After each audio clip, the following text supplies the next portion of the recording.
नमस्कार.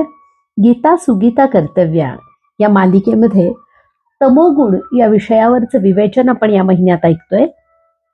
आणि तमोगुण कसा ओळखायचा याची 4 लक्षणं, 4 गुण आपण काल पाहिले.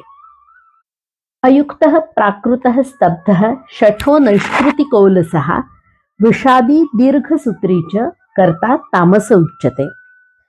यातले 4 गुण आपण आधी पाहिले.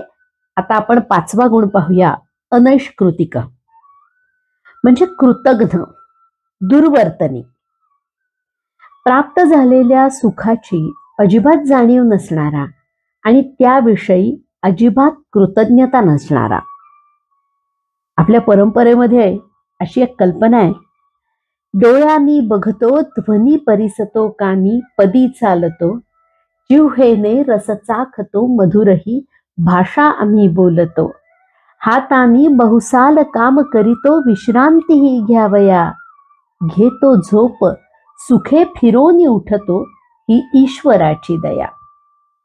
आपल्याला प्राप्त झालेलं ऐश्वर्य, संपन्नता आणि ज्या ज्या काही उपलब्धी आहेत, म्हणजे अगदी काही नाही तर सुदृढ शरीर आपल्याला मिळालंय, निरोगी शरीर मिळालंय, सकाळ संध्याकाळ 2 वेळ आपल्याला भरपूर जेवता यावं इतकी उपलब्धता गोष्टींची आहे, डोक्यावर छप्पर आहे, या सगळ्या विषयी सुद्धा कृतज्ञ वाटावं अशी अनेकांची परिस्थिती असते.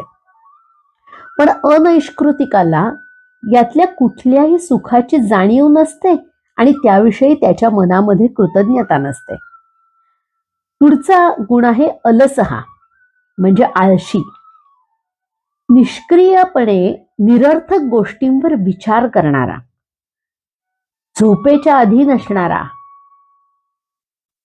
समर्थ एका ओवीमध्ये म्हणतायत, आलस्य जे कार्य विघातकारी असू नये तो रिपुया शरीरी, उद्योग सद्बंधू तया न टाकी, त्या सेविता पावसी सौख्य लोके. आळसाचा त्याग केला तरच आयुष्यात तुम्ही काहीतरी करू शकाल आणि तुमची प्रगती होईल, हे न ओळखून जो आळसाला आपला मित्र करतो असा आळशी माणूस. त्यानंतरचा गुण आहे विषादी. काही काही लोक हे सतत दुर्मुखलेले असतात आणि सदा खिन्न असतात.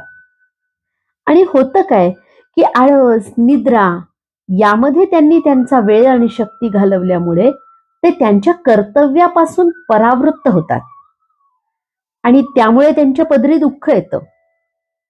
असे जे विषादी म्हणजे दुःखी लोक की जे सतत दुर्मुखलेले असतात, असं असणं हा एक गुण झाला.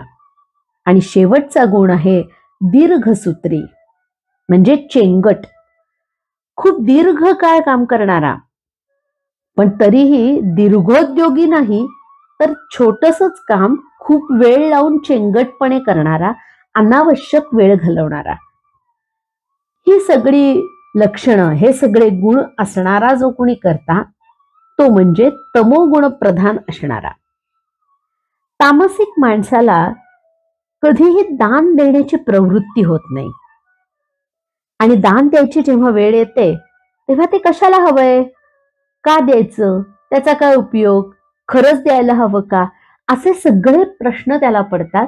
हे त्या तामसी माणसाचं वैशिष्ट्य असतं. गुणांवरच्या या विवेचनात आपण पाहिलेल्या 18 गुणांमध्ये सत्वगुणी कर्त्याचे 4 गुण आपण पाहिले. मुक्तसंग, अनहमवादी, धृत्युत्साह समन्वित आणि सिद्ध सिद्धो निर्विकार. हे अगदी आदर्श, क्वचित प्रसंगी दुष्प्राप्य असे सद्गुण आहेत असं लक्षात येतं. त्यानंतरचे रजोगुणाचे आपण 6 गुण पाहिले. रागी, कर्मफलप्रेप्सू, लुब्ध, हिंसात्मक, अशुची आणि हर्ष शोकान्वित असे हे गुण. सत्वगुणी असणारी जी माणसं, त्या व्यक्तींच्या भोवतालचे आयुष्य त्यांच्या बरोबर उजळलेली असतात. रजोगुणाचे गुण ज्यांच्यात आहेत त्यातल्या काही प्रमाणात फायदा असणारे गुण आहेत आणि हा फायदा सुद्धा अल्पकाळ टिकणारा असतो. संपर्कात येणाऱ्या लोकांवर फारसा बरा परिणाम होत नाही, पण खूप वाईटही होत नाही. पण आज जे तिसऱ्या तमोगुणी कर्त्याचे गुण आपण पाहिले, याचे केवळ आणि केवळ दुष्परिणामच कर्त्यावर आणि त्याच्या संपर्कातल्या इतरांवर होणार असतात. तमोगुणाविषयीचं विवेचन उद्याच्या भागात आणखीन पाहूया. आजचा भाग इथेच थांबवू. श्रीकृष्णार्पणमस्तु.